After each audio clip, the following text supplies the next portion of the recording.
अज्ञात गुफा की घटना। बेंजामिन मिलर और उसके दो दोस्तों ने एक अज्ञात गुफा का पता लगाने का फैसला किया। इस गुफा के बारे में केवल कुछ ही लोग जानते थे। यह गुफा बेहद संकरे और अजीब कोणों वाले रास्तों के लिए प्रसिद्ध थी। इसके संकरे रास्ते एक भूल भुलैया जैसे थे। जैसे जैसे वे गुफा में गहराई तक गए, उन्हें संकरे छिद्रों से होकर निकलना पड़ा। वे अपने पेट के बल रेंगते हुए आगे बढ़ रहे थे। कुछ हिस्सों में हवा बहुत पतली थी और सांस लेना मुश्किल हो रहा था। ठंडी पत्थर की दीवारों ने उनके शरीर में सिहरन पैदा कर दी। बेंजामिन समूह का नेतृत्व कर रहा था। उसने देखा कि आगे एक ऐसा खुला हिस्सा दिखाई दे रहा था जो किसी बड़े कक्ष की ओर जाता हुआ लग रहा था। बेंजामिन एक बड़े कक्ष तक पहुंचने को लेकर उत्साहित था। उसने अपने दोस्तों को आगे दिखाई दे रही बड़ी जगह के बारे में बताया। उनकी राय की प्रतीक्षा किए बिना बेंजामिन संकरे उद्घाटन से होकर निकलने लगा। लेकिन जैसे ही वह आगे बढ़ा, रास्ता और भी संकरा हो गया। वह मार्ग खतरनाक तरीके से तेजी से मुड़ रहा था। इससे पहले कि बेंजामिन को इसका एहसास होता, वह पूरी तरह फंस चुका था। घबराकर उसने खुद को पीछे खींचने की कोशिश की। चट्टानों ने उसे कसकर जकड़ लिया था, जिससे उसकी छाती और पीठ पर भारी दबाव पड़ रहा था। उसके दोस्तों ने उसकी मदद के लिए तुरंत आगे बढ़े। वे संकरी सुरंग से होकर बेंजामिन तक पहुंचे। हर बार जब उन्होंने उसे बाहर खींचने की कोशिश की, चट्टानें उसे और कसकर जकड़ लेती थीं। उन्होंने खींचा और धक्का दिया, लेकिन कुछ भी काम नहीं आया। बेंजामिन का शरीर अप्राकृतिक तरीके से मुड़ चुका था। उसके दोस्तों को एहसास हो गया कि स्थिति बेहद गंभीर है। उनमें से एक व्यक्ति वापस गुफा के प्रवेश द्वार की ओर गया और बचाव दल को बुलाया। मिनट घंटों जैसे महसूस हो रहे थे, क्योंकि वे ठंडी और अंधेरी गुफा में इंतजार कर रहे थे। बेंजामिन के लिए सांस लेना और भी मुश्किल होता जा रहा था। उसका चेहरा पीला पड़ चुका था और वह पसीने से लथपथ था। जब बचाव दल आखिरकार पहुंचा, तो उन्होंने तुरंत स्थिति का आकलन किया। वे जानते थे कि यह बचाव अभियान बेहद चुनौतीपूर्ण होने वाला था। गुफा इतनी संकरी थी कि भारी मशीनरी का इस्तेमाल नहीं किया जा सकता था। बचाव कर्मियों को चट्टानों को तोड़ने के लिए छेनी का इस्तेमाल करना पड़ा। उन्होंने बेंजामिन को बाहर निकालने के लिए एक चरखी प्रणाली भी स्थापित की। जैसे जैसे घंटे बीतते गए, बेंजामिन की हालत और बिगड़ती गई। संकरे रास्ते के दबाव के कारण उसके लिए सांस लेना और भी मुश्किल हो गया था। गुफा की ठंड उसके शरीर को प्रभावित करने लगी। उसके शरीर का तापमान खतरनाक रूप से गिरने लगा। वह अनियंत्रित रूप से कांपने लगा। जैसे जैसे और घंटे बीतते गए, स्थिति और भी निराशाजनक होती गई। बेंजामिन भीषण दर्द में था। बचाव दल चट्टानों पर छेनी चलाता रहा और चरखी प्रणाली को समायोजित करता रहा, लेकिन संकरा रास्ता रास्ता नहीं दे रहा था। बेंजामिन का शरीर अपनी सीमा तक पहुंच चुका था। अंततः बचाव दल उस जगह को इतना चौड़ा करने में सफल हो गया कि बेंजामिन को मुक्त कराया जा सका। बचाव कर्मी उसे बाहर निकालकर अस्पताल ले गए। दुर्भाग्य से बेंजामिन का निधन हो गया। स्टेलिना माटुसिया गुफा की घटना। 7 अप्रैल 2008 को माइकल ने अकेले एक गुफा का पता लगाने का फैसला किया। 30 वर्षीय माइकल अनुभवी गुफा खोजकर्ता नहीं था। माइकल पोलैंड के ओयकोव नेशनल पार्क में स्थित एक गुफा का पता लगाना चाहता था। उसने उस गुफा के बारे में जितनी जानकारी मिल सकती थी, सबका अध्ययन किया था। उसे पता चला कि पार्क में गुफाओं में प्रवेश की अनुमति नहीं थी। लोगों को अंदर जाने से रोकने के लिए पार्क प्रशासन ने गुफाओं के प्रवेश द्वारों पर धातु की छड़ें लगाई थीं, लेकिन माइकल ने फिर भी गुफा में जाने का फैसला किया। यह एक बहुत बड़ी गलती थी। गुफा में जाने से पहले माइकल ने अपनी मां को अपनी योजना के बारे में बताया। उसकी मां उसके इस साहसिक अभियान को लेकर उत्साहित थी। माइकल के अलविदा कहने के बाद उसकी मां को उससे कोई खबर नहीं मिली। 7 अप्रैल 8 अप्रैल में बदल गया, लेकिन माइकल का कोई पता नहीं चला। शुरुआत में उसकी मां ने सोचा कि वह थक गया होगा और फोन करना भूल गया होगा, लेकिन धीरे धीरे उनकी चिंता बढ़ने लगी। चिंता बढ़ती ही जा रही थी। माइकल की मां उसे खोजने के लिए ओयकोव पहुंची। उन्हें पार्किंग में उसकी कार मिल गई, लेकिन माइकल कहाँ गया था, इसका कोई संकेत नहीं था। माइकल की मां ने तुरंत पुलिस को फोन किया। पुलिस जल्दी ही वहां पहुंची और माइकल के लापता होने की रिपोर्ट दर्ज की।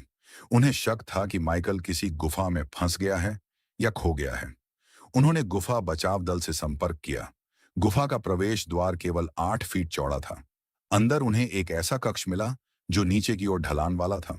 बचाव कर्मियों को ऐसे संकेत मिले जिनसे पता चला कि माइकल वहां आया था। उन्हें एक बैकपैक दिखाई दिया। जैसे जैसे बचाव कर्मी गहराई में गए, गुफा की दीवारें एक दूसरे के ओर करीब आती गईं। उन्हें बेहद संकरे रास्तों से होकर गुजरना पड़ा। यह गुफा अनुभवहीन लोगों के लिए मौत का जाल साबित हो सकती थी। बचाव कर्मियों को आगे बढ़ने में कई कठिनाइयों का सामना करना पड़ा। उन्हें एहसास हुआ कि रास्ते को चौड़ा करने के लिए विशेष उपकरणों की जरूरत होगी। जब विशेष उपकरण पहुंचे तो उन्होंने सावधानीपूर्वक रास्ते को चौड़ा करना शुरू किया। गुफा के प्रवेश द्वार से लगभग 46 फीट अंदर उन्हें माइकल का सामान मिला। वहां उसका फोन, घड़ी, हेलमेट, हेडलैम्प और दस्ताने पड़े थे। इन वस्तुओं के पास उन्हें माइकल के पैर दिखाई दिए, लेकिन उनमें कोई हलचल नहीं थी। माइकल एक बेहद संकरे हिस्से में उल्टा फंसा हुआ था। बचाव कर्मियों ने उसे आवाज दी, लेकिन उसने कोई जवाब नहीं दिया। माइकल की त्वचा ठंडी पड़ चुकी थी और उसके पैर कठोर हो चुके थे। उसकी मृत्यु काफी समय पहले हो चुकी थी। बचाव कर्मियों ने माइकल के शव को निकालने के लिए सावधानीपूर्वक काम किया। उसे उस तंग जगह से बाहर निकालने के लिए उन्होंने छेनी का इस्तेमाल किया। जब वे उसे मुक्त कराने में सफल हुए तो उन्हें उसके शव को संकरी सुरंग से बाहर ले जाना पड़ा।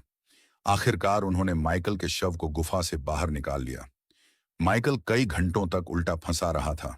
इससे उसके दिल पर भारी दबाव पड़ा और उसके फेफड़ों को ठीक से काम करने में कठिनाई हुई। डॉक्टरों का मानना है कि उसकी मृत्यु हाइपोथर्मिया या लंबे समय तक उल्टा फंसे रहने के कारण हुई। सैंड गुफा की घटना। फ्लॉयड कॉलिंस केंटकी के एक अनुभवी गुफा खोजकर्ता थे। वह मैमथ गुफा की खोज के लिए प्रसिद्ध थे। लोग फ्लॉयड को एक निडर गुफा खोजकर्ता के रूप में जानते थे। जनवरी 1925 में फ्लॉयड ने अकेले सैंड गुफा का पता लगाने का फैसला किया। यह एक ठंडी सर्दियों का दिन था। फ्लॉयड अपने साथ केवल एक लालटेन लेकर गया था। सैंड गुफा संकरी सुरंगों और गहरे छिपे हुए कक्षों की एक भूल भुलैया थी। अंदर की हवा ठंडी और नम थी। जैसे जैसे फ्लॉयड गहराई में गया, उसे एक संकरा रेंगने वाला रास्ता मिला। उसने ऐसा रास्ता पहले कभी नहीं देखा था। उसने उस तंग रास्ते से होकर निकलने का फैसला किया। अचानक कुछ भयानक हुआ। छत से एक विशाल चट्टान टूटकर गिर गई। वह चट्टान सीधे फ्लॉयड के पैर पर आ गिरी और उसका पैर फंस गया। चट्टान इतनी भारी थी कि फ्लॉयड उसे हिला भी नहीं सकता था। फ्लॉयड ने मदद के लिए पुकारा, लेकिन उसकी आवाज खाली गुफा में गूंज कर रह गई। उसे एहसास हो गया कि वह गंभीर संकट में फंस चुका है। वह अकेला था और एक विशाल चट्टान के नीचे दब गया था। खुद को छुड़ाने की कोशिश करते हुए घंटे उसे दिनों जैसे लगने लगे। गुफा के भीतर सांस लेना मुश्किल होता जा रहा था। इस बीच जमीन के ऊपर फ्लॉयड के परिवार को चिंता होने लगी। 2 फरवरी को उसका भाई होमर उसे खोजने निकला। आखिरकार होमर ने फ्लॉयड को सैंड गुफा के अंदर गहराई में फंसा हुआ पाया। होमर ने अपने भाई को छुड़ाने की कोशिश की, लेकिन वह चट्टान को हिला नहीं सका। वह मदद लाने के लिए वापस सतह पर दौड़ा और बचाव कर्मियों की एक टीम को लेकर लौटा। बचाव दल जानता था कि यह बचाव अभियान बेहद कठिन होने वाला है। कई सुरंगें ढाने की स्थिति में थीं। गिरी हुई चट्टानों ने फ्लॉयड तक पहुंचने का रास्ता अवरुद्ध कर दिया था। जब बचाव कर्मी आखिरकार फ्लॉयड तक पहुंचे तो उन्होंने चट्टान को हटाने की कोशिश की, लेकिन वह टस से मस नहीं हुई। फ्लॉयड से एक बड़ी गलती हुई थी। वह बिना उचित उपकरण और सहायता के बहुत गहराई तक चला गया था। बचाव कर्मियों ने हार नहीं मानी।